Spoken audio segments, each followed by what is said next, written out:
I was reminding of the hadith of the Prophet ﷺ when he said, this world is just contemporary or temporary conveniences, and the best comfort in this world is a righteous woman. The best comfort in this world is a righteous woman.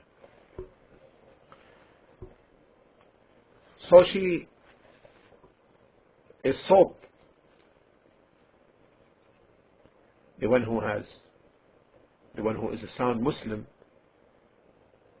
seeks the righteous woman, and the one knows that in her righteousness, first and foremost, is in compliance with what Allah subhanahu wa ta'ala requires from her, and as a consequence, this will have its impact on the relationship with the husband. So a sound Muslim really is not interested in superficial physical beauty, superficial grace and elegance, which is the sole concern of empty-headed youngsters. The Prophet ﷺ said in the hadith, a woman may be married for 4 things, and then his recommendation was, choose the one who is religious. Choose the one who is religious. And in the other hadith, he sallallahu alayhi wa sallam said, shall I tell you the most precious thing a man can have? It is a righteous wife. When he looks at her, he is pleased. When he tells her to do something, she obeys. And when he is away, she is faithful and loyal to him. When he is away, she is faithful and loyal to him. And in the other hadith by Abu Hurairah radiallahu ta'ala anhu, the Prophet alayhi salatu wasalam said, which woman is the best? He said, the one who pleases him when he looks at her, who obeys him when he tells her to do something, and who does not do something he dislikes with regard to herself or to her wealth. This is what the Prophet ﷺ described in terms of the personality of the woman, and this could really bring a secure and pleasant home. And Islam looks for a balanced relationship between spiritual, mental, physical, and emotional needs. Why? Because that in some cases personality clashes could be so strong and repulsive, but the true Muslim will be guided by the Sharia in all of his affairs. So my advice to this sister who's about to get married is to put forward this issue which the Prophet ﷺ emphasized highly, because she will be the winner in this life and in the hereafter, even during turbulent times, because she will never be disappointed. Allah subhanahu wa ta'ala does not let the believers who follow him down. Yes, they will be tried, yes, they will be tested, there will be calamities and everything. None is free from that. Especially during these times, and especially in some environments, the presence of the kafir environment has its toll on the relationship between Muslims in general, and between the Muslims and the society where they live, and within homes. People are bombarded by so many things on daily basis. So if they are not for each other on the deen, they will crack. My advice therefore will focus on this issue of obedience. The husband is not present to tell him what he should do, what are the duties upon him, the sister is present, therefore we address that side.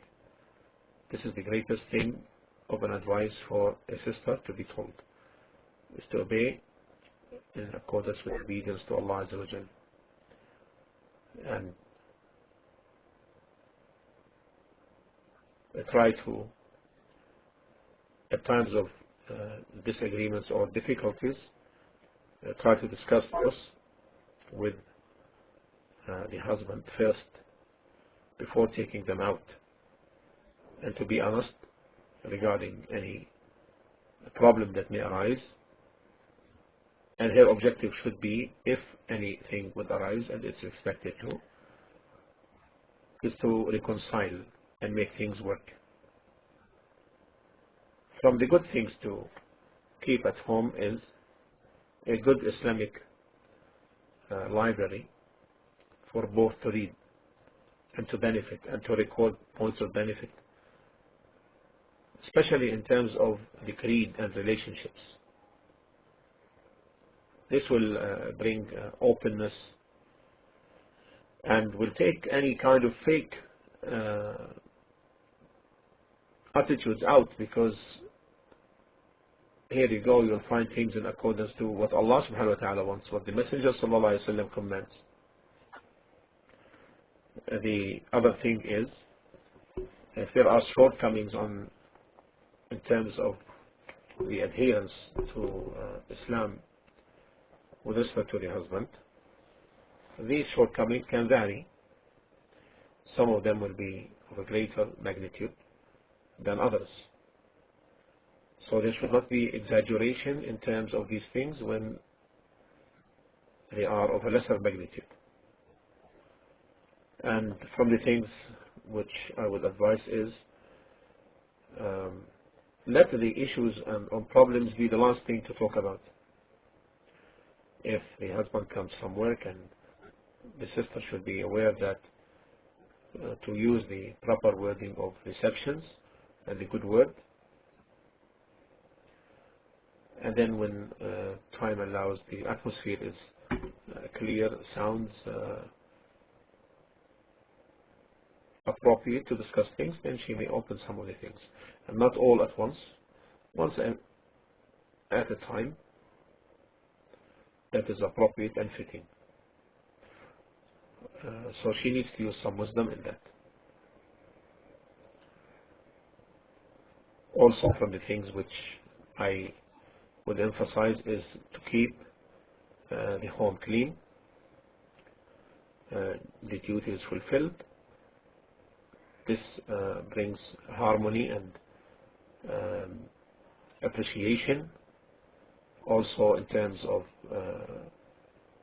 this is something you know as a woman, is to look good, inshallah, to the best of one's ability. Keep things neat, ordered. Also, the things which may be overlooked by some is the issue of these may be looked upon as small things, but in reality they are not. Presents, yes. Every now and then, give him a present, and this brings love, as the Prophet ﷺ said. This is from the means of love. Tahadu tahabbu. Give gifts because it promotes love. One of the things which are also useful to remember, if it exists with anyone in general, but this, I'm talking about the woman's side now. When taking permission, I would advise to be careful in the format. Like, for example, don't think yourself that you are giving permission when you say to your husband, I think I'm going to be going downtown today,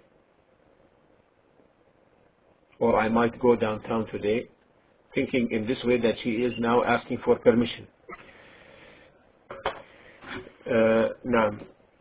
So this is something in terms of the interaction, and which may sound to be as an excuse, or rather seeking permission, where in fact it is not. When it's not. And so these things the sister needs to be aware of, and I hope inshallah she is. Because this brings ease in terms of communications and good understanding. Let your tongue be sweet with the remembrance of Allah. He says something good, you say Alhamdulillah. There is some kind of hardship, Naam, Alhamdulillah. When he sees this, mashallah, in you, then his respect will grow and will become greater. When he sees a supporting wife, also that is something whereby you bring to yourself honor and respect. We know of women, alhamdulillah, who stood up for their husbands to a great extent, even in terms of physical needs, emotional needs and support. You can write, I can't describe to you, but we know that this is really real. We talk about Muslim women, alhamdulillah, persevering. These are some of the quick thoughts that I had to gather when our sister Jazakallah Khair invited me to this to join and share these some advice with you. The last thing I remind myself and you is, don't forget the dua. Before you step into this marriage, the dua. When you are in it, the dua. And stay away from gossip and backbiting. You see this, you see that, forget about that. And if any of that would come to your home, you stop it. Now I will stop here. If you have any question, then you can relate through the sisters, inshallah ta'ala. One question in PM: is it fair that leading up to the marriage, your fiancé keeps reminding me of his right to 4 wives? This is making me nervous to make this step. He keeps reminding me of the right to 4 wives. Well, either is he's obvious on that in terms of his intent to get married, and this is not something wise on his behalf to do. And before you step in, yes, this is his right. You have to know that, whether he told you this or not. This is obvious. You understand that. There is no problem with that. And it's natural to be called scary and nervous before stepping into a relationship of this nature, if someone keeps reminding you of that. But the decision is yours. From the very beginning, the decision is yours. The decision is yours. Ask Allah subhanahu wa ta'ala to guide you to the correct decision before you step in. You understand? Okay, alhamdulillah. Any other questions she may have? Or? Okay.